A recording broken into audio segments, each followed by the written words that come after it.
Hi, I'm Robb McGee. And I'm Craig Lee. This is Real Talk with Robb and Craig. Today, we're going to talk about the importance of an appraisal and why you might want to have one. Craig, what are some of the different types of appraisals people can have? There's a drive-by, which means they literally drive by your house, take pictures of it. There's a desktop underwrite, which they do everything online. And then there's the actual full appraisal, where they go into your house, they take measurements, and so on. There's FHA appraisal, there's a VA appraisal, and there's conventional appraisals, as well as USDA and construction. The reason that's important to distinguish, a conventional appraisal, for example, if your home loan is secured through Fannie Mae, is a less intense appraisal, for lack of a better word. Whereas if you're a veteran and you're getting a VA loan, or if you're getting the first-time home buyer program with FHA, you get a government appraisal. And it's a whole different format and a much more in-depth appraisal. And it's required depending on which program you're going through. So VA is really the most stringent that we've seen in years.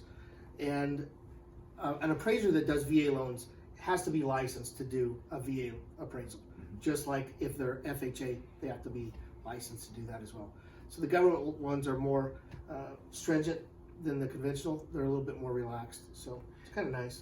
And it's more protections for you. If you're a government borrower going FHA or VA, then you're going to get almost a type of inspection that goes along with the appraisal, and it's much more in depth. Which can be a good thing because you might catch something that otherwise would have been missed. What's some of the things that get called out on an appraisal pretty typically? Well, up here in the Northwest, almost every roof that you see has some sort of moss growth on it. And regardless of whether you're going conventional or government, if there's moss on the roof, the appraiser will call that out. They want to see that roof is clean. And this is for your protection, to make sure you're not buying a home that's going to have a roof leak or future trouble. Yeah. Some of the easy ways to clean it, you don't want to pressure wash your roof if at all possible. I know that there's people and companies that offer that. Don't do that. It takes off the material, right? Yeah.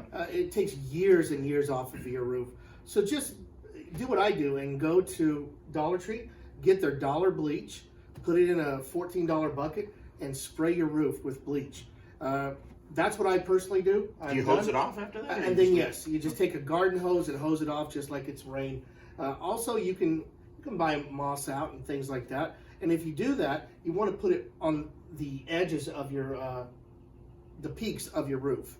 That way, as rain comes, it washes it down, and it will help wash away the moss. I like to go out with tweezers, and I pick each piece of moss off my roof one by one. I would pay a lot of money to see him do that. I don't really do that. There's a lot easier ways to take care of it. What are some other things that they might catch on an appraisal? Well, one of the crazy things is the straps on your hot water tank. You have to have straps on your hot water tank. It's a security thing. They call them earthquake straps. Yeah. Another thing is you have to have smoke detectors in, I think, every room except the bathroom. That's right. And now carbon monoxide detectors as well. On both levels. So if you have a 2-story home or a basement and 2 stories, every level has to have carbon monoxide. As you can tell, all these things are for your own protection and they're for your own safety. They're good conditions to have. Sometimes a seller might get irritated. What, I've got to put another strap on this water tank? But the fact of the matter is you do, and it's for your own protection. Everything to do with appraisals. And yes, people are selling their houses for way more than what they're putting them on the market for. That's going to be a personal discretion whether you want to pay that or if you want to go back and try and renegotiate. That's all case by case basis. An appraisal keeps you from overpaying for a property. It can, yeah. I think that's our time. I think so. Hey, Mike Goldman, thank you for the We Are Kind of a Big Deal shirts, the Ron Burgundy. Yeah. I'm Craig Lee. I'm Robb McGee. That's Real Talk.